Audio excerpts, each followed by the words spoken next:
Jesus, para o pessoal do Instagram, a paz do Senhor Jesus, pessoal do YouTube, o pessoal que vai ouvir pelo áudio, o pessoal do Meet, o Adilson, a Ângela, a Silvana, a Duda, a Maria, o Daniel, a Edna, amém. A paz do Senhor Jesus a todos, glória a Deus, amém, amém, amém. Hoje, então, a gente vai falar sobre Amós 6, tá? Então, Amós 6 é um capítulo curto, não é um capítulo tão longo assim, tá? É curtinho. Em Amós 6, a gente vê a tristeza de um povo que não enxerga o próprio caos, né? Então, eles não conseguem enxergar o quão ruim que tá a situação deles. Deus alerta esse povo que o jeito que eles estão vivendo não é bom. Mas o povo se acha abençoado, porque está aparentemente tudo bem, nada está acontecendo, nenhuma guerra chegou, né? Não houve nenhuma destruição. Então, Deus está me abençoando, e Deus está falando, não, eu não estou abençoando, mas eu vou chegar e julgar vocês. Então, se consertem, né? O jeito que tá não tá bom, se arrumem. E continua, gente, continua uma cegueira ali enorme, Deus falando, o povo não enxergando que tudo tá mal, eles acham que tá tudo bem. Então Deus vai continuar agora por meio de Amós, né, esse profeta, falando sobre o dia em que ele vier julgar o Reino Norte. Então, quando ele vier, vai ser realmente para destruir aquele reino. E Deus vem falando sobre isso. Eu vou mandar vocês prisioneiros, eu vou tirar vocês dessa terra que eu dei. Eu vou tirar vocês daí. Vocês estão se achando tanto que eu vou levantar uma nação que vocês abominam para tomar vocês. E é isso que vai acontecer, né? E eles não ouviam, e eles ainda se diziam, não, Deus está conosco, tá tudo bem, Deus está aqui, Deus tem abençoado a gente. E tem nada, não tinha abençoado nada a eles. E eles achavam que estava abençoando. Como nada acontecia na vida deles de aparentemente ruim, né? Eles diziam, Deus está comigo, e não estava. E quando chegou o dia realmente ali, onde Deus chegou para julgar aquele povo, realmente Deus não estava com eles e eles foram levados lá para a Síria, né? A gente vai ver isso, que eles foram dominados pela Síria, tá bom? Eu vou orar agora. Desculpa, gente. Eu vou orar agora, amém? E a gente começa a estudar Amós, capítulo 6, amém. Meu Deus, obrigada, Pai. Obrigada por mais um dia, obrigada pelo teu amor, pela tua graça, pela tua misericórdia. Amém. Meu Deus, me usa, Pai, por causa da tua misericórdia, Senhor, porque eu não sou merecedora, Pai, eu sou apenas uma pecadora. Meu Deus, eu te peço que o Senhor me use pela tua bondade, pela tua misericórdia, pela tua graça, meu Senhor, que o Senhor me use para o teu reino, que eu venha transmitir a tua mensagem em verdade, Pai, que eu venha transmitir a tua mensagem conforme a tua vontade, Senhor. Que o Senhor me ajude neste trabalho, para que eu ensine, meu Deus, corretamente a tua palavra, porque eu tenho temor a ti, Pai. E tudo que eu mais quero é ensinar corretamente, Pai. Então me ensina para que eu possa ensinar, Pai. Amém.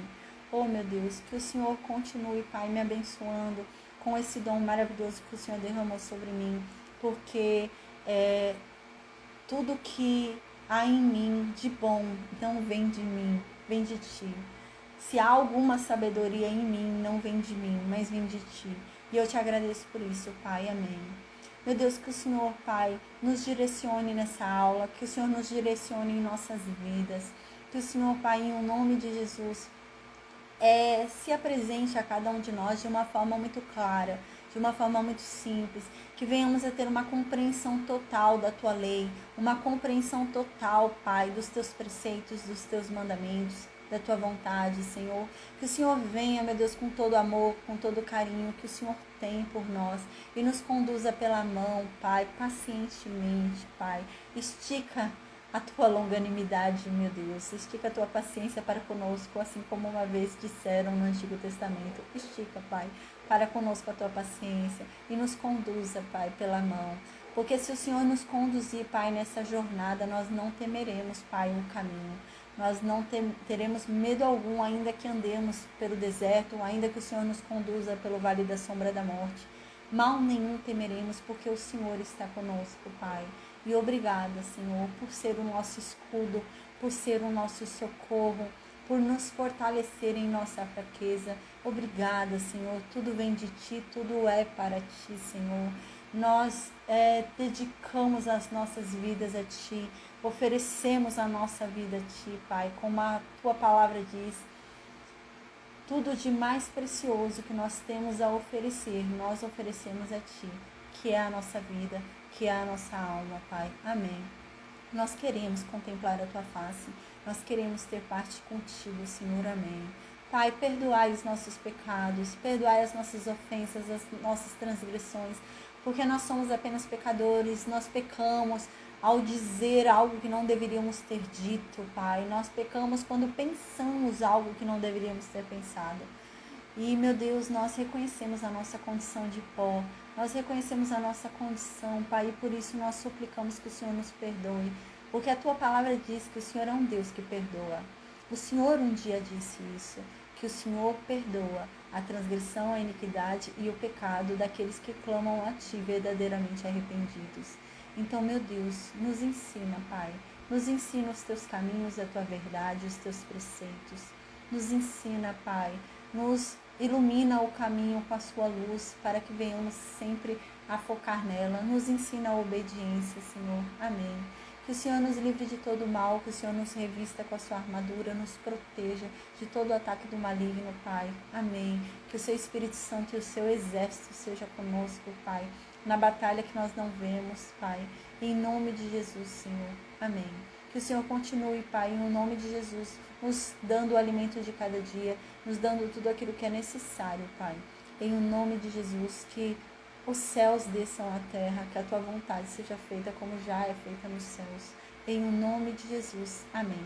Amém. A paz, Adriano. Amém. Glória a Deus. Amém, amém, amém. Antes de começar a aula de hoje, eu queria falar só uma coisa, tá, gente? Amém. Na época que eu era nova, eu até falei isso no grupo da campanha. Quando eu era nova, na escola que eu estudava, toda quarta-feira tinha o hino nacional. E você tinha que fazer fileira. Eram várias fileiras, assim. E era por ordem de tamanho.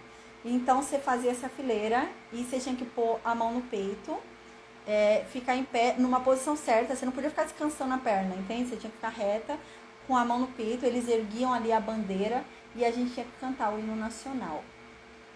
Se alguém não cantasse, se alguém fizesse alguma coisa errada, parava tudo. Começava tudo de novo. Sério. A escola que eu estudei era assim. E a gente fazia, gente. E olha a reverência que a gente tinha ao hino nacional. Imagina a reverência que a gente tem que ter a Deus. Quando eu estava fazendo faculdade, eu queria muito a minha carteira, né? A carteira da OAB. Eu estava fazendo... Eita, gente, pera rapidinho. Que caiu aqui um negócio do celular.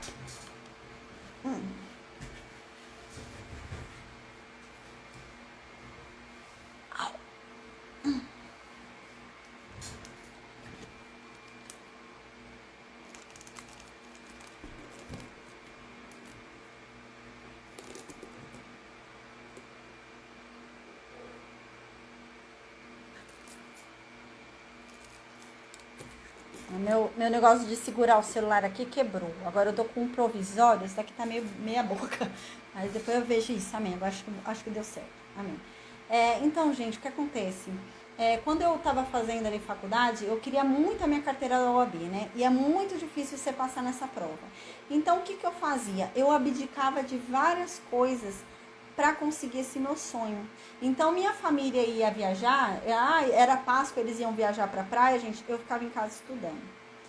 Sério, todas as viagens, sabe? Eles faziam várias viagens e eu ficava em casa estudando. Teve até uma vez que minha família foi viajar para o exterior e eu fiquei em casa estudando. Pra vocês verem o nível do meu comprometimento com o meu sonho, com aquilo que eu queria tanto. E teve uma vez até que eu queria tanto estudar, eu tava com sono, né? Eu tomei até um energético para virar a noite acordada. E é sobre isso que eu quero falar, né? Ontem de madrugada, 10 e pouco, 11 e pouca da noite, eu enviei no grupo da campanha a rotina da campanha, né? E algumas pessoas conseguiram ver só hoje de manhãzinha, né, tal, a rotina. E quando as pessoas viram, algumas pessoas viram a rotina, elas saíram do grupo da campanha.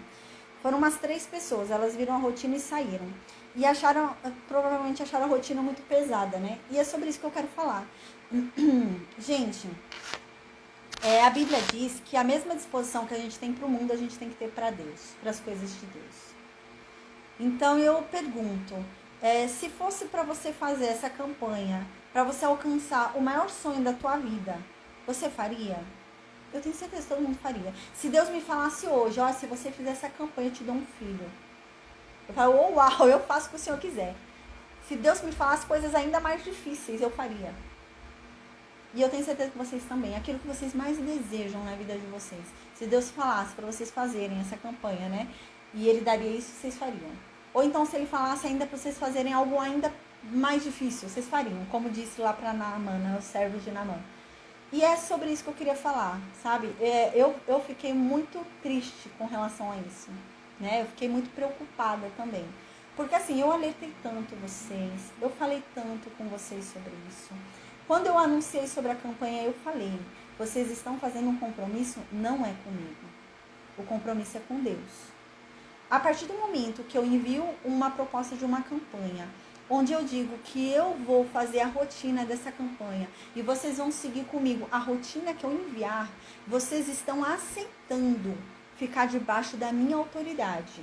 E eu, claro, estou debaixo da autoridade de Deus.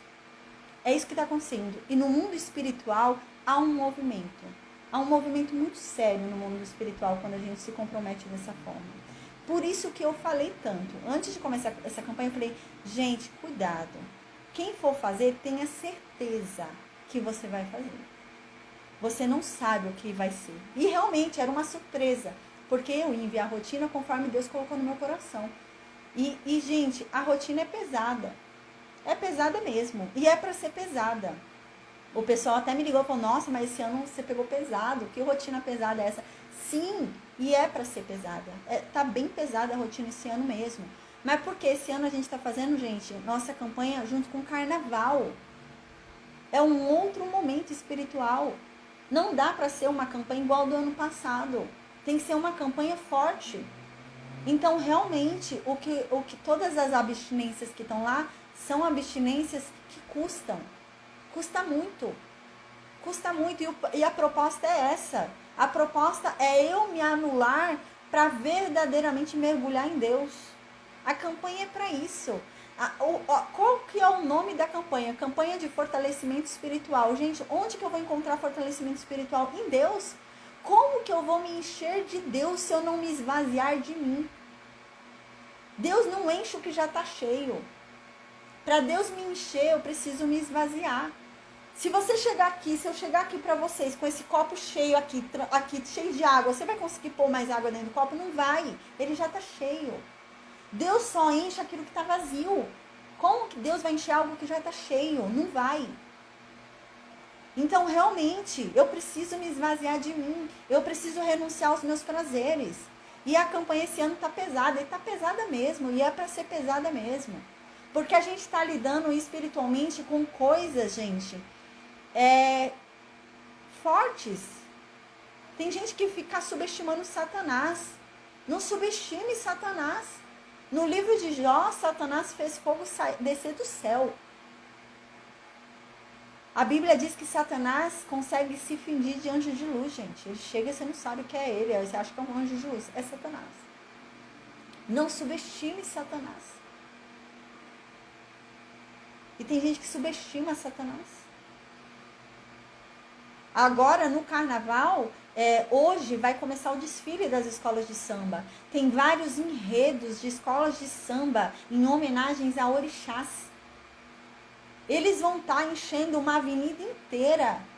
Um monte de gente reunida, festejando a um demônio. Um monte de gente pelas ruas, festejando conforme a lei de Satanás, fazendo atrocidades e abominações perante Deus. E quem é que está fora? Os demônios, as trevas, Satanás estão por aí, uau, festejando. E como é que a gente vai começar uma campanha em meio a isso, gente? Simples. É pra gente ser esbofeteado por Satanás, só se for. Tem uma história que é assim, que eu vou até mandar depois na campanha, eu tô mandando essa pregação na campanha. Tem uma história que é o seguinte, tem um moço que ele foi levantado como pastor em uma igreja. Ia ter um seminário nessa igreja. E ele era recém-pastor. E chamaram ele para fazer esse seminário. E todo mundo achou estranho. Falou, nossa, mas normalmente se chama para fazer seminário quem já tem muita experiência, né, espiritual. Ele não tinha experiência nenhuma, gente. Ele era seminarista. Ele estava aprendendo ainda. Aí ele foi dormir na casa do pastor, lá onde ele ia dar o seminário. Quando ele foi dormir na casa do pastor, onde ele ia dar um seminário, aconteceu uma coisa. E um vizinho vem batendo na porta ali do pastor e falou, pastor, socorre, acode aqui porque a vizinha está endemoniada. A vizinha está quebrando a casa inteira dela. Tem uma multidão na rua ouvindo os gritos. Ela gritava igual um animal, urrava. E a rua inteira ali em volta. E ninguém ousava entrar e fazer nada. E ele falou, pastor, é contigo? Aí o pastor olhou para o seminarista, para esse homem que ia fazer esse seminário, né, ia fazer essa apresentação, e falou, é tua, vai lá, nossa, você teve sorte, a gente está aqui com um homem de Deus fortíssimo em poder, vai lá expulsar o demônio. E o homem começou a tremer. Ele falou, vai lá você. Ele foi. Ele entrou na casa. Quando ele entrou na casa, ele tremia. Aí ele foi tentar falar. Ele tomou um bofete do demônio. Falou que, gente, é uma história real, tá? Falou que a mulher endemoniada deu um tapão tão forte na cara dele que ele ficou prostrado no chão. Um homem de Deus. Ele ficou caído no chão. Porque ele não estava preparado para aquela luta, para aquela batalha. Ele foi comprar uma guerra que ele não estava preparado. Olha o perigo. Aí então diz que ele deitado ali, e o demônio falou que a mulher ficava urrando em volta dele. Ele deitado no chão e a mulher vinha, gritava e olhando para ele, gritando em volta dele. E ele ali no chão, caído, ele falou, Senhor, eu preciso de ti. Eu não sou nada. E ele começou, gente, a orar baixinho.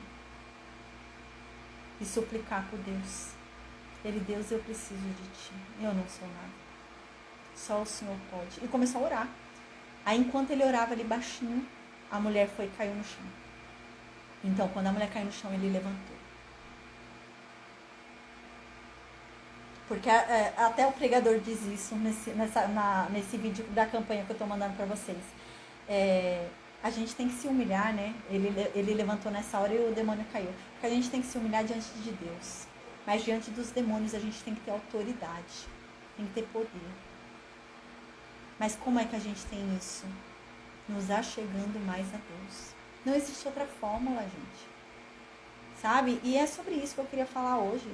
Caramba, pô. A gente tem uma reverência para cantar o hino nacional. E não tem reverência para falar com Deus. E não tem reverência para as coisas de Deus. Mas para o hino nacional tem. Tem respeito ao hino nacional. Eu dou a minha vida, faço todo o meu esforço pelo meu maior sonho. Eu deixava de viajar, deixava de passear para ficar estudando porque era meu sonho. E você não tem essa disposição para as coisas de Deus? Sabe? Então era isso que eu queria dizer. Realmente a campanha tá pesada, tá dura. Vocês vão reparar que há uma ordem.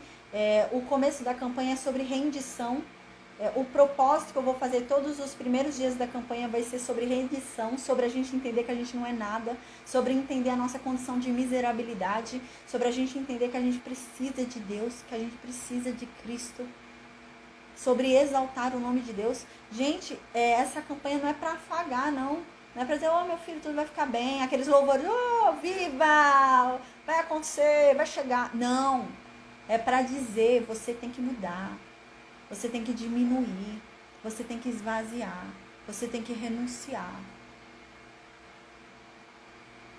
Existe um jeito certo de buscar a Deus, a gente viu isso na aula passada, não é de qualquer jeito. Existe um jeito certo. Então era isso que eu queria dizer, gente, cuidado, cuidado. Sabe, vocês entram numa campanha séria dessa. Eu não tô brincando aqui. Porque Satanás não tá brincando. Eu também não tô brincando. E eu espero que você também não esteja brincando. Então, se você topou entrar numa campanha dessa, faça o teu melhor. Se empenhe. Porque você está mexendo com coisas que vão além de você. Você não é nada. Eu não sou nada. Nós não somos nada. Não deixe que Satanás te esbofeteie, igual foi com esse homem. Te prepara. Busca a Deus verdadeiramente. Você quer entrar para uma guerra sem armadura para tomar tapa na cara de Satanás? Sabe, Satanás vir bater na tua cara? Sabe, eu tô dando uma bronca mesmo, gente, porque a responsabilidade de vocês não foi comigo, foi com Deus. Vocês assumiram um compromisso. Quantas vezes eu falei? Gente, pensem bem, quem quiser ficar, fique, mas dando o seu melhor. Eu ainda avisava, eu ainda falei, gente, ó um exemplo de rotina que a gente vai ter, abstinência sexual, vai ter abstinência de TV, vai ter abstinência de música, vai ter... Eu falei, eu avisei. E quando eu envio a rotina, deve ter tido alguma coisa lá na rotina que a pessoa não gostou. Ah, jejum disso não, eu não consigo ficar sem carne. Cuidado. Cuidado, Deus não se agrada disso. Isso não é para tua honra. Cuidado. Você está mexendo com coisas que você não conhece. Cuidado. Muito cuidado. Ainda mais nesse momento que a gente está vivendo, gente. Quando eu iniciei essa campanha, abriu uma porta espiritual. Quando eu enviei o link da campanha, qual era a nossa rotina, eu sofri uma pressão espiritual aqui na minha casa séria. Eu tentava dormir, não conseguia. 1h pouca da manhã, vocês veem lá no grupo da campanha, eu enviei uma oração. Porque eu comecei a orar na minha cama. Uma opressão, uma força, assim, eu sentia a presença. Não me tocavam, mas eu sentia ali algo agitado, furioso, entendeu? E eu comecei a orar, porque eu não conseguia dormir. Até me arrepia falar. E então, uma voz veio ao meu ouvido e falou, ora por todos da campanha. Levanta e faz a oração. E eu levantei, peguei o celular e orei por todos. E falei, gente, oração de início da campanha. Você vê, houve uma abertura espiritual. Uma porta se abriu espiritualmente, gente. Toma cuidado. Toma cuidado. É melhor que você não faça. É melhor que você não se comprometa a você se comprometer e não fazer. Deus cobra. Pô, o que a gente tem aprendido aqui esses 3 anos de Bíblia? O que a gente tem aprendido? A gente tem visto isso. A Bíblia tem dito isso. É melhor que você não faça votos a fazer votos e não cumprir. Porque Deus cobra. Então era isso que eu ia dizer, gente, porque eu fiquei triste, sabe? Isso não se faz. Não é diz respeito a mim. Eu, gente, pra mim não faz diferença se vocês querem sair. Eu vou ser sincera. Eu vou continuar. É como o Josué disse. Eis aqui tem 2 deuses. Baal e Deus. Decidam agora qual Deus vocês querem seguir. Pra mim, tanto faz. Josué diz isso. Pra mim, tanto faz o Deus que vocês vão seguir. Mas eu e a minha casa serviremos ao Senhor. E é o que eu digo agora. Vocês não estão me ofendendo, não. Pra mim, ó, não faz diferença. Vocês querem ficar na campanha, vocês não querem ficar? Não vai fazer diferença pra mim. Parece até meio grosso eu falar isso, né? Mas é verdade. É como Josué disse. Só uma coisa eu sei. Eu continuarei. Eu sei o compromisso que eu assumi com Deus. Eu sei a carga espiritual, né, que eu estou lutando. Eu sei com quem eu estou lutando.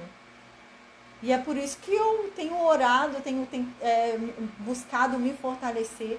Porque, gente, são tempos difíceis. E a gente tem que ter essa consciência. Nesse tempo difícil, você quer fazer uma campanha como? Uma campanha meia boca? Com Satanás sendo adorado na avenida, e você quer fazer na sua casa uma campanha meia boca? Não faça. Senão Satanás vai te esbofetear. É melhor não fazer. Então, amém. Era isso que eu ia falar, gente. Então, amém, amém, amém. Eu não estou pedindo para as pessoas voltarem, né? Eu não estou implorando para as pessoas voltarem, foi como eu disse, para mim não faz diferença. Mas vocês têm que ter consciência. Poxa, a gente já estudou, finalizou 15 livros da Bíblia. E eu ainda preciso falar isso. Sobre responsabilidade de compromisso com Deus. Eu ainda preciso falar sobre isso. 15 livros terminados. 3 anos de estudo bíblico. Eu ainda preciso explicar o que é fazer um voto e cumpri-lo. É muito sério isso, tá? Então, amém, gente. Amém, amém, amém. Uma vez eu vi uma pessoa falando, mas crente não pode ficar nervoso. Cristão não pode ficar nervoso. Cristão não fica nervoso. Cadê a paz do Espírito Santo? Existe uma ira divina. Jesus entrou lá no templo e derrubou tudo, virou a mesa, derrubou tudo, saiu irado. Existe uma ira divina. A Bíblia diz que Israel estava tão corrompido, mas tão corrompido lá no deserto, com o templo de Deus para ser erguido ali, que diz que eles levavam prostitutas para dentro do arraial de Deus. E diz que um simeonita foi lá e levou uma prostituta para dentro da tenda dele. E neste momento diz que um sacerdote, eu nem lembro o nome dele, tá na ponta da língua aqui, diz que um sacerdote entra ele é até abençoado por Deus. Ele é até abençoado. Duda, se você lembrar, fala. Ele é até abençoado por Deus por causa disso que ele faz. Ele entra dentro da casa desse homem, lá do simeonita, lá na tenda do simeonita, pega uma lança e transpassa os dois. Finéias, é isso daí, Duda. Obrigada, Deus te abençoe. Finéias. Então, gente, uau. E Deus o abençoa por isso. Era um homem que não podia chegar perto de morto. Imagina matar. Ele era consagrado, sacerdote. Mas em ira à honra do zelo do nome de Deus, existe isso. O zelo pelo nome de Deus. O zelo pela honra de Deus. E o crente tem que ter isso. Era isso que Cristo tinha quando ele virou a mesa lá no templo. Era zelo pelo nome de Deus. Era zelo pela honra de Deus. E amém. Amém. Versículo 1 diz assim. A gente vai para Amós 6 agora, tá? A gente lembra que ali tá Amós no meio de Samaria ali, falando com os samaritanos, falando com o povo do Reino Norte, que o julgamento está chegando. Se eles não se consertarem, se eles não mudarem, algo muito ruim vai acontecer. Então, no versículo 1, ele começa a falar agora com as autoridades do Reino Norte, tá? Porque o que acontece? A gente lembra que haviam pessoas muito ricas no Reino Norte. E existiam pessoas no Reino Norte que eram autoridades, eram muito ricas, eram autoridades, e as pessoas vinham buscar elas para conselho, para ajuda, né? E essas pessoas se achavam muito importantes. E é com elas agora que Amós vai dizer. Porque elas podiam ter feito alguma coisa e não fizeram. E elas serão cobradas por não terem feito. E a cobrança sobre elas será maior. Quanto mais lhe é dado, mais lhe é cobrado. A cobrança sobre elas vai ser maior. Porque elas podiam ter feito alguma coisa. Pessoas chegavam até ela e elas não fizeram nada. Então, no versículo 1 diz isso. Ai dos que estão à vontade em Jerusalém. Esse à vontade que está dizendo aqui, no hebraico, não é à vontade no sentido de estar sossegado. É no sentido daqueles que, ai daqueles que estão cheios de arrogância lá em Jerusalém. Ai daqueles que estão todos orgulhosos lá em Jerusalém. É isso que está querendo dizer, tá?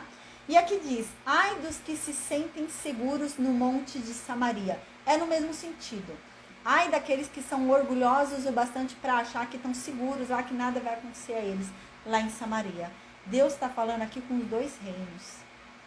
Deus está falando com o reino de Judá e Deus está falando com o reino de Israel. Deus está falando com Israel inteira, com as 12 tribos, né? Ai de vocês que se sentem. Ai de vocês que estão cheios de orgulhos e estão se achando, né? E aqui continua. Vocês se acham os mais notáveis entre as nações. Vocês se acham os taus. E é a vocês que o povo vem pedir ajuda. Aí no versículo 2, Deus diz: vão lá até Calné e vejam. Depois vocês vão lá até Ramate e vejam também. Vão lá até Gate, lá nos filisteus, e vejam também. Será que esses reinos eram melhores do que vocês? Será que a terra deles era maior do que a terra de vocês? E aqui, gente, Deus está querendo dizer o seguinte. Esses povos, Calné, Ramate e Gate, eles eram mais fortes. Eles tinham um exército bom. Eles se achavam impenetráveis. E é isso que Deus está querendo dizer. Olham lá, vejam o que aconteceu com eles.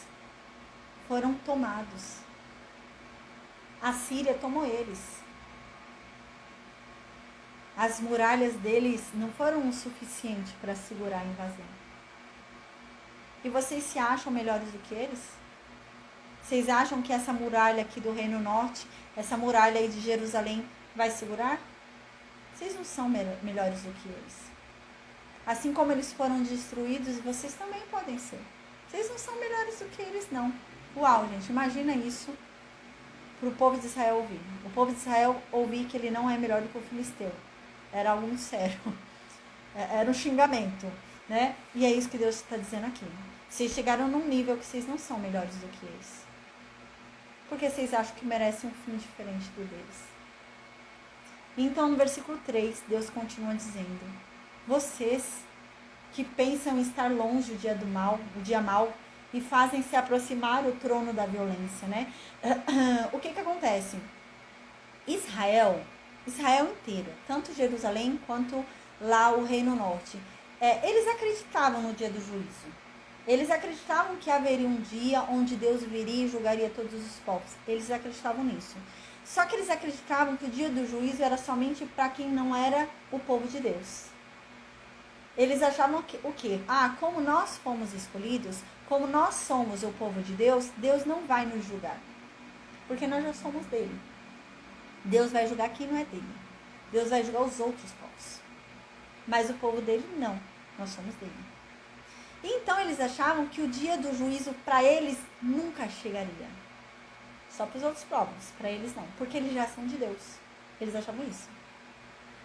E então Deus diz: vocês ficam achando que o dia do juízo nunca vai chegar, que está tão longe que para vocês não tem. Mas tudo que vocês fazem só está antecipando o juízo contra vocês. Só está me fazendo acelerar mais o juízo. Uau! Lembra bastante, né? Apocalipse, gente. A gente sabe como que vai ser o fim, né? A Bíblia diz que as coisas vão piorar,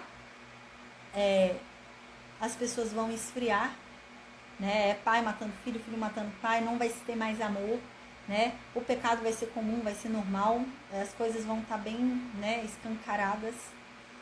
E é isso. E tudo isso, né? Toda essa coisa ruim acontecendo vai estar gritando, antecipando o juízo. Por isso que diz, quanto mais isso acontecer, mais próximo estará o juízo. Mais próximo estará a vinda de Jesus. Que é o que Deus está dizendo aqui. Os pecados que o Reino Norte vem praticando, os pecados que eles vêm fazendo, só está antecipando o juízo deles. Eles acham que está tão longe, que não vai chegar nunca o juízo para eles. Não, o que eles fazem só faz ficar mais próximo o dia do juízo deles. Então, Deus começa a falar no versículo 4 para esses poderosos, para esses ricos. E ele diz: ai daqueles que dormem em camas feitas de marfim. Gente, marfim, só quem fazia coisa de marfim era rico, tá? A gente lembra que o trono de Salomão era de marfim. Era marfim com ouro. Era só rico, gente, que tinha marfim. E eles faziam as camas deles de marfim. E aqui ele está dizendo: ai de vocês. Porque esses marfins que vocês compram e usam na cama de vocês é à custa de roubo, é à custa de violência. Vocês oprimem o pobre para conseguir isso. E vão lá e dormem sossegados, à custa de um pobre que está lá dormindo no relento. Porque vocês roubaram o dinheiro deles, não ajudaram. Vocês dormem tranquilamente numa cama de marfim à custa de um pobre que está lá e foi vendido como escravo por causa de uma sandália. E é isso que Deus está dizendo aqui. Ai de vocês. Aí vocês vão e ficam engordando, comendo esses gados, esses bezerros, tidos à custa dos pobres. Vocês enriquecem à custa dos pobres. Então, no versículo 5, né? Deus continua falando. E vocês ainda têm a cara de pau de ficarem cantando músicas. Aí vocês ficam inventando instrumentos musicais, criando instrumentos musicais, assim como Davi fazia. E vocês acham que isso me agrada? Como Davi me agradava? Não. Ai de vocês. Ficam aí cantando à custa do sofrimento do outro, à custa do sofrimento do pobre, do sofrimento do próximo, que vocês fingem não ouvir o lamento. Versículo 6, Deus diz: ai de vocês que ficam aí bebendo vinho em suas taças chiques. Vocês ficam aí se ungindo com o melhor óleo, em vez de ajudar o pobre. Vocês ficam gastando, é como se ele estivesse falando assim, em vez de ajudar o pobre, vocês ficam comprando bolsa de 30 mil reais, bolsa do Louis Vuitton, bolsa aí de marca. Em vez de ajudar o pobre, vocês ficam aí comprando roupa de marca, caríssima.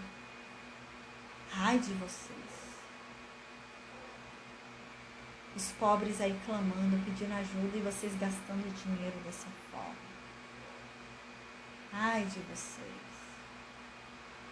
Uau. Mas vocês não se afligem pela ruína que está caindo sobre José. Vocês não estão nem aí. Vocês estão dentro das suas casas, engordando, com as suas camas macias e roubando o dinheiro do pobre, extorquindo os outros. Ai de vocês, né? Hoje seria equiparado a alguém, por exemplo, que dorme numa casa luxuosa, mas vende coisas acima do preço. Isso é errado. Hoje a gente vive num mundo que se diz que os espertos é que ganham, né? O mundo é dos espertos, não é isso? Hoje em dia é isso, o mundo é dos espertos. Deus não se agrada disso não. Seja justo. Se isso não vale esse valor, venda pelo valor justo. Mas eu vou vender porque o outro não sabe. O outro acha que tá bom o preço. Não interessa, você sabe. Deus está vendo. Venda pelo valor justo. E é isso que acontecia aqui. Eles, vendiam por um valor maior para se aproveitar do outro e enriqueciam dessa forma. E é errado. É que nem hoje, né? Você vai em algum lugar, te dá um troco errado, te deram um troco a maior. E você vai embora. É errado. Devolva. Você foi em um lugar, não cobraram tal produto que eu comprei. É errado. Voltem lá. É errado. E é isso que Deus está falando aqui. Isso é errado. Isso é errado. Eu já ouvi gente até falar, né? Sei lá, você vai num lugar comprar um negócio, aí você vai ver, a moça do caixa deixou de passar alguma coisa da compra, né?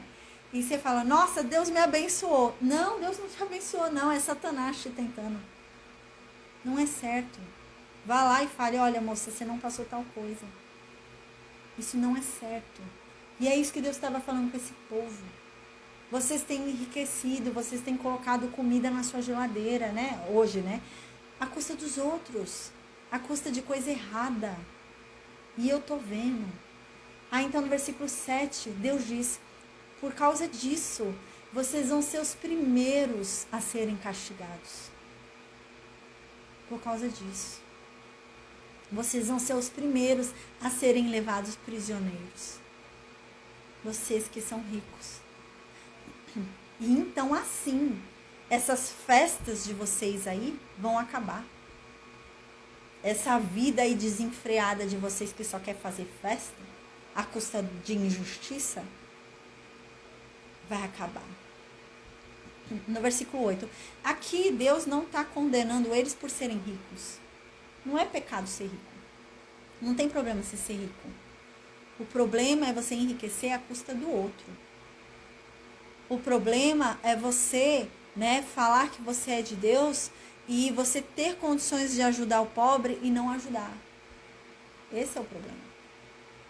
E é o que estava acontecendo aqui. Não é que você tem que dar toda a sua riqueza, Você não tem que fazer igual aqueles frades faziam, Não, você não precisa dar toda a sua riqueza aos pobres. Não. Mas o pecado não é a riqueza. O pecado é você ter condições e não ajudar o próximo. O pecado é você enriquecer à custa do próximo, do sofrimento do outro. Isso é o pecado. O pecado não é as festas que eles faziam porque eles tinham condições porque eram ricos. Mas o pecado era porque as festas que eles faziam era à custa dos outros. Era à custa do pobre. Era à custa, do sofrimento alheio. E é aquilo que Deus havia dito pra gente. O enriquecimento dado por Deus não traz sofrimento. A riqueza que Deus nos dá não traz sofrimento, nem a nós e nem a ninguém.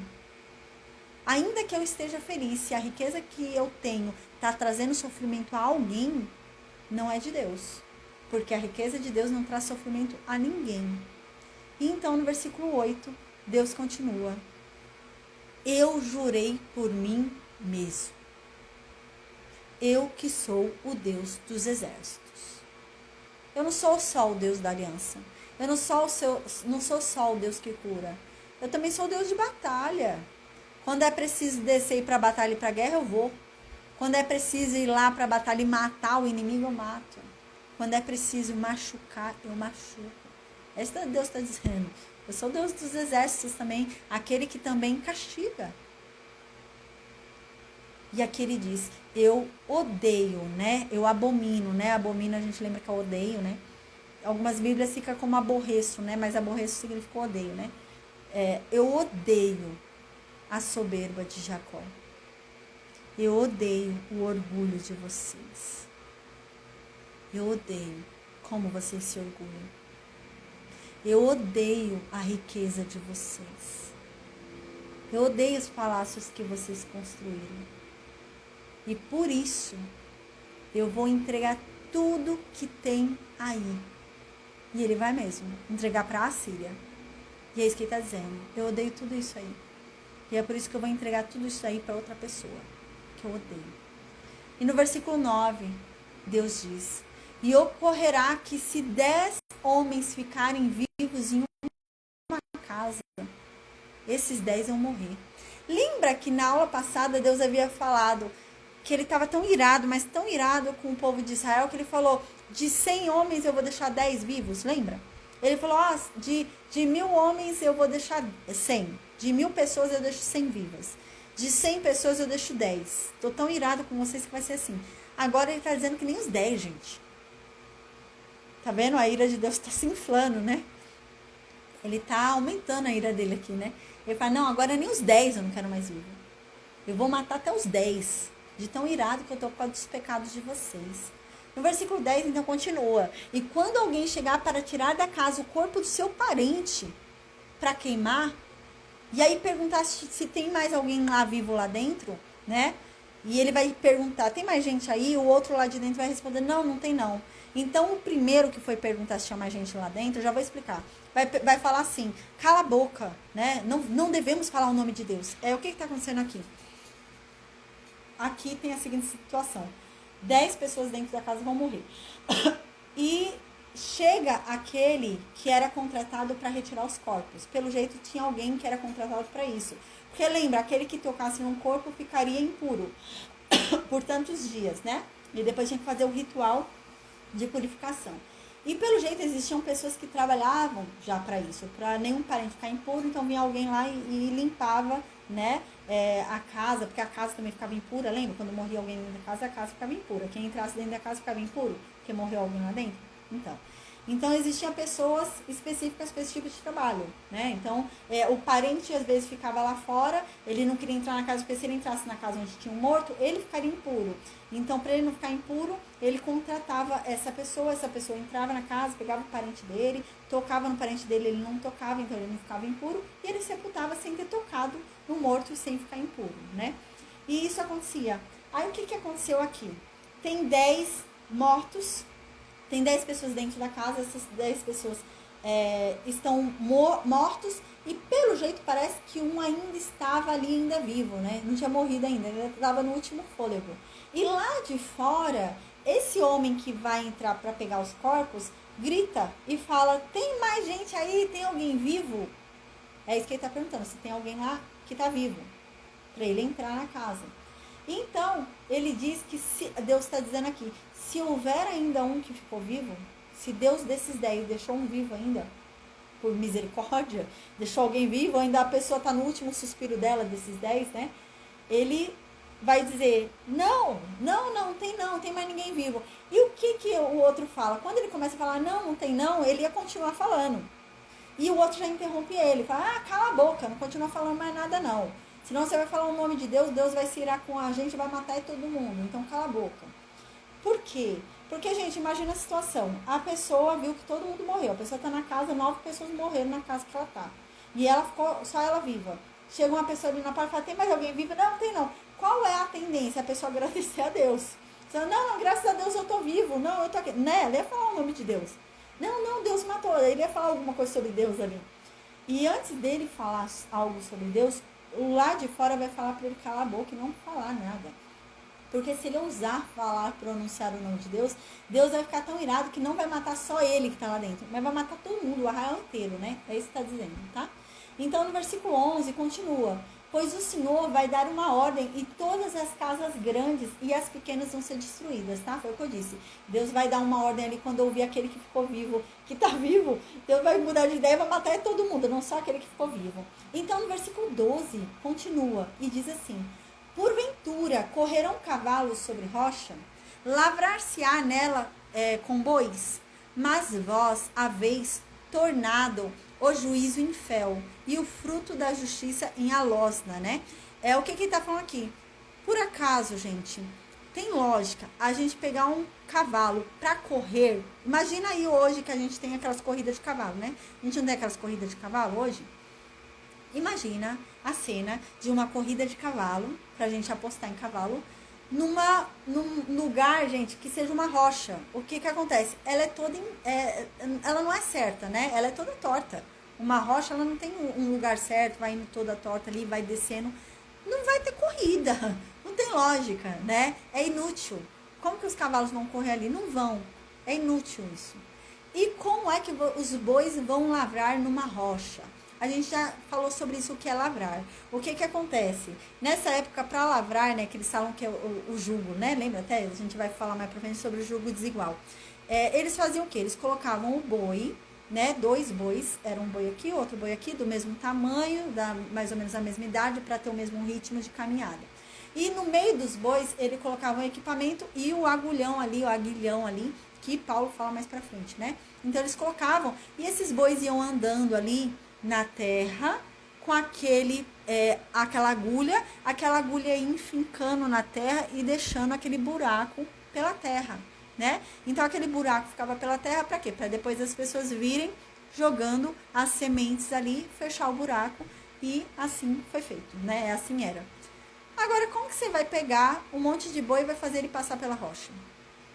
Não vai fazer buraco nenhum, é uma rocha, é totalmente inútil, não tem lógica. E é isso que Deus está falando. Vocês têm sido inúteis para mim. Totalmente inúteis. Vocês pervertem a minha justiça. O que é para ser justo, o que era para ser justiça, agora virou um veneno. O julgamento que se busca, né? Quando as pessoas vão lá para buscar um julgamento e obter a justiça, o juízo, né? Aquela sentença, em vez de ser justiça, é veneno. É isso que vocês têm feito. A sentença de vocês virou veneno. E aqui ele diz, e o fruto da justiça virou a losna, né? O fruto da justiça, que era para ser doce, porque a sentença de uma justiça é doce. Nada mais doce do que você recebeu o que é justo. Mas não, o que era para ser doce se tornou amargo, porque você está recebendo o que você não merece. E é isso que ele está falando, vocês têm praticado coisas inúteis para mim.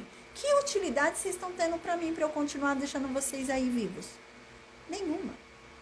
Então no versículo 13, Deus diz, vocês que se alegram com Lodebar, vocês que dizem, não é assim que nós nos tornamos fortes por conta da nossa própria força? Lembra de Lodebar? Lodebar é o lugar onde estava Mefibosete. Lembra Mefibosete, o filho de Jonatas, né? Então ele morava lá em Lodebar. Esse Lodebar é um lugar que o nome dele é traduzido como nada. Ele leva esse nome, nada. Gente, é uma terra sem importância. É uma terra que é considerada um nada. E é isso que Deus está dizendo aqui. Vocês ficam todos alegres com nada. Por motivo nenhum vocês estão alegres. Vocês estão alegres sem motivos. E vocês estão se exaltando sem motivo. Vocês ficam dizendo, olha, a gente conquistou por nossa própria força. Conquistou o quê? Estão se alegrando por quê? O que é que vocês têm? Uau, é isso que Deus está dizendo. O que vocês têm para mim não é nada. Tanto que eu vou tirar de vocês, que vocês não têm nada. Uau. E no versículo 14, finaliza com Deus dizendo assim, eis que levantarei sobre vocês, ó casa de Israel, uma nação. E Deus vai levantar a Assíria. Eis que levantarei sobre vocês, ó casa de Israel, uma nação, diz o Senhor, o Deus dos exércitos. E ela vai oprimir vocês. E ela vai oprimir vocês de fronteira a fronteira. Desde lá de Ramate no norte, até Arabá lá no sul. Vai oprimir totalmente vocês. E isso vai acontecer, é a Síria, né? A gente vai ver, a Síria vai tomar o reino norte e quase vai tomar o reino sul. A Síria quase pega o reino sul também. Mas o reino sul ali vai se arrepender, vai mudar tal, mas depois vai se corromper e a Babilônia vai pegar eles, né? Mas a gente vai ver isso. Mas a Síria vai pegar, a Síria, né? A gente lembra que o primeiro império é o império da Síria que vai surgir aqui, da Assíria, né? E quem é que vai derrubar o império da Assíria? É a Babilônia, tá? Então você vê que vai ter uma mudança de império aí, né? O reino de Judá ainda fica resistente por um bom tempo, tá? Então o reino da Assíria vai tomar o reino norte, enquanto isso o reino de Judá vai ficar ali persistente, vai guerrear contra a Assíria, mas não vai ser tomado, vai vencer, não vai ser tomado pela Assíria. Mas, mais para frente, depois que a Assíria cair e a Babilônia começar a virar um império no lugar da Assíria, então o reino de Judá vai ser tomado pela Babilônia, ali pelo Nabucodonosor, tá? Então a gente vai ver que vai ter a queda do reino norte e ainda a gente vai ficar um tempo estudando só o reino sul, porque o reino sul ainda vai continuar ali vivo, né? O reino sul ainda vai continuar ali como reino, o reino de Judá. E o reino norte já não vai ter mais, tá? Então, a gente vai ficar estudando só o reino sul. Então, amém, gente. Acaba a nossa aula de hoje aqui. Glória a Deus. Ó, foi 50 e poucos minutos só de aula, né? Foi curtinho, eu falei, né? Tirando a chamada que eu dei no início aí, né? Chamada de atenção. Mas, amém, amém. É bom a gente ter respeito pelas coisas de Deus, reverência pelas coisas de Deus, né? É muito bom. Temor pelas coisas de Deus. O temor a Deus é o princípio da sabedoria, né? Então, amém. Eu vou desconectar o Facebook e o Instagram, amém. Eu vou perguntar no Meet se alguém tem alguma dúvida, tá bom? Deixa eu já desconectar aqui. Boa noite a todos e até amanhã. Amanhã não, né? Amanhã é sábado. Então, até segunda, com a graça de Deus, amém, tá bom? Um beijo a todos, até segunda, amém, amém, amém.